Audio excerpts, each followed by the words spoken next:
నమస్తే అండి, నేను మీ అడ్వకేట్ శశికాంత్ లీగల్ క్యాపిటల్ నుంచి.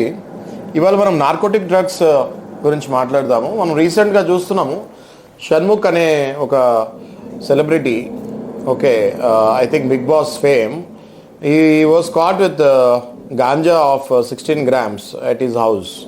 ఓకే, సో చాలామంది ఏమవుతుంది ఏంటి షణ్ముఖ్కి అది ఇది అని, బెయిల్ అరెస్ట్ అవుతుందా, మరి డ్రగ్స్ దొరికాయి కదా, మరి అరెస్ట్ ఎందుకు అవ్వలేదని చాలామంది కన్ఫ్యూజన్లో ఉన్నారు. ఇప్పుడు నేను మీకు దాని మీద క్లారిటీ ఇవ్వబోతున్నాను.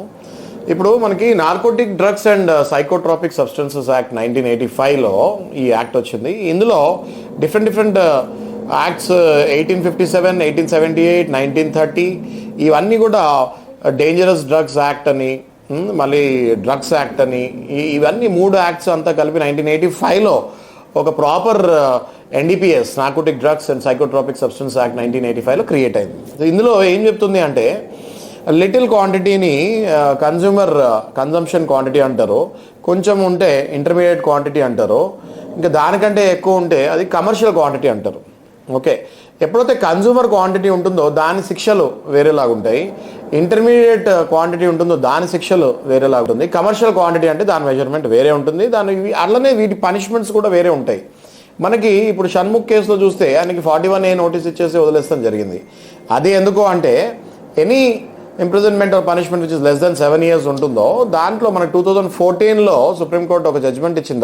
దానివల్ల 7 years కంటే తక్కువ ఏ పనిష్మెంట్ ఉన్నా కూడా వాళ్ళకి మనం 41A నోటీస్ ఇచ్చేసి సిగ్నేచర్స్ ఏమైనా షూటీస్ ఉంటే తీసుకొని వాళ్ళని పంపిస్తాం జరుగుతుంది. విచారణకి మళ్ళీ సహకరించాల్సి వస్తుంది వాళ్ళు. Okay, so commercial quantities, intermediate quantities ఉంటే దానికి మళ్ళీ పనిష్మెంట్స్ వేరే ఉంటాయి. కమర్షియల్ క్వాంటిటీస్కి పనిష్మెంట్స్ 10 నుంచి 20 నుంచి అప్పుడప్పుడు 30 years కూడా వెళ్ళే ఛాన్సెస్ ఉంటాయి. Narcotic drugs criminal cases, civil cases వీటికంటే కూడా ఎక్కువ స్ట్రాంగ్గా ఉంటుంది నార్కోటిక్ డ్రగ్స్ యాక్ట్. ఎందుకంటే దానివల్ల మన భారతదేశం భవిష్యత్తే సంకోచంలో పడే పరిస్థితి ఉంటుంది. కాబట్టి చిన్న పిల్లలు 15-16 years స్కూల్కి వెళ్ళే పిల్లల దగ్గర నుంచి, కాలేజ్కి వెళ్ళే పిల్లల దగ్గర నుంచి 30 years, 35 years ఏజ్ వరకు అది ఇష్టం వచ్చినట్టు మనకి మార్కెట్లో దొరుకుతుంది.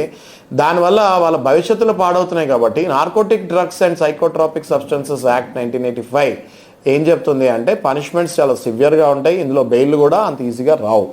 ఓకే, అలాగే ఇప్పుడు మనం ముందుకెళ్తే భారతదేశం చూసుకుంటే మనకి పాకిస్తాన్, ఆఫ్ఘనిస్తాన్, ఇటు నుంచి మనకి బ్యాంకాక్, నేపాల్, ఇటు సైడ్ నుంచి ఇవన్నీ కూడా డ్రగ్స్ని వీళ్ళు పెంచి పోషించే దేశాల్లాగా తయారవుతున్నాయి.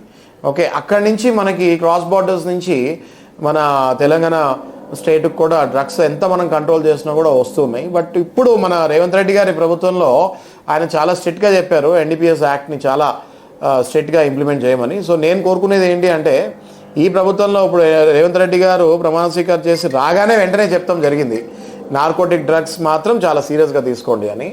సో పోలీస్ వాళ్ళు దీనికి ప్లస్ ఎన్డీపీఎస్ అధికారులు వీటిని చాలా సీరియస్గా తీసుకోవాలి. ఎందుకంటే మన పిల్లల భవిష్యత్తు అంధకారంలో పడే ఛాన్సెస్ ఉంటాయి.